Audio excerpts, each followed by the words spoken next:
महोदय, आपने मुझे एक ऐसे संवेदनशील मुद्दे पर बोलने का अवसर दिया है, इसके लिए मैं आपकी आभारी हूँ। माननीय अध्यक्ष महोदय, जब एनसीआरबी की रिपोर्ट आई तो इस एनसीआरबी की रिपोर्ट ने पूरे प्रदेश भर को चौंका दिया। महिला अपराधों में राजस्थान पहले नंबर पर आ गया और महिला अपराधों में भी बलात्कार की घटनाएं। जयपुर जैसा हमारा शहर, जयपुर जो राजस्थान की राजधानी कहलाता है, उस राजधानी में पिछले दिनों जो 2 घटनाएं घटित हुई, उनसे न केवल मन विचलित हुआ बल्कि ये सोचने पर मुझे मजबूर कर दिया कि जब जयपुर की ये स्थिति है तो पूरे प्रदेश की क्या स्थिति होगी।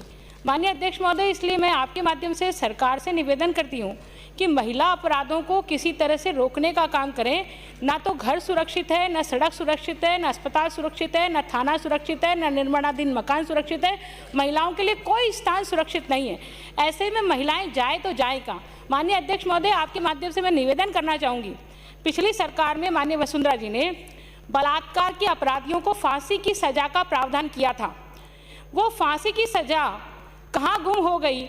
इतनी सारी घटनाएं माननीय अध्यक्ष महोदय, लगभग आपको मैं बताऊं तो 41,550 मुकदमे दर्ज हुए। उन 41,500 मुकदमों में लगभग 3,000 से ऊपर की घटनाएं जो हैं वो बलात्कार की घटनाएं हैं और प्रूफ हो गया। मेरा आपके माध्यम से सरकार को निवेदन है कि समय पर पुलिस चालान पेश नहीं करती। माननीय अध्यक्ष महोदय, अभियोजन की स्वीकृति नहीं मिलती। अभियोजन यदि स्वीकृत हो जाए समय पर और अभियोजन की कार्रवाई यदि समय पर हो जाए तो शायद हम इन महिलाओं को न्याय दिलाने में सफल होंगे।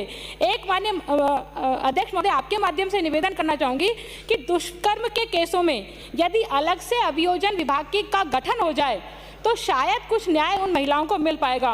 और इसी तरह से मैं निवेदन करना चाहूँगी कि स्पेशल केस स्कीम के तर्ज पर यदि इन केसेस को भी स्पेशल केस स्कीम के तर्ज पर हम डे टू डे मॉनिटर करें और पुलिस विभाग, सरकार इसको डे टू डे मॉनिटर करे तो वैसी दरिंदे ना केवल पकड़ में आएंगी बल्कि उनको फांसी की सजा होगी।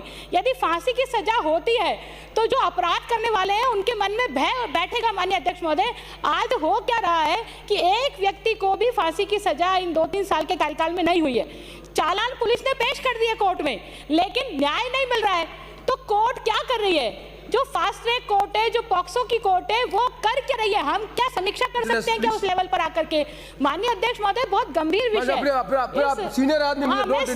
मैं अपनी बात को अपने शब्दों की मर्यादा में ही रखते हुए बोल रही हूँ, पर मैं महिला हूँ इसलिए इस दर्द को बहुत अच्छे से समझ सकती हूँ। इसलिए मैं निवेदन कर रही हूँ कि महिला होने के नाते से आप यदि मेरी इन सुझावों पर यदि गौर कराएंगे। और एक निवेदन और करना चाहती हूँ माननीय अध्यक्ष महोदय कि बहुत सारी जो लड़कियां हैं वो गरीब तबके से होती हैं जिनके साथ में ऐसी घटनाएं घटित होती हैं, उनके पास पैसा नहीं होता।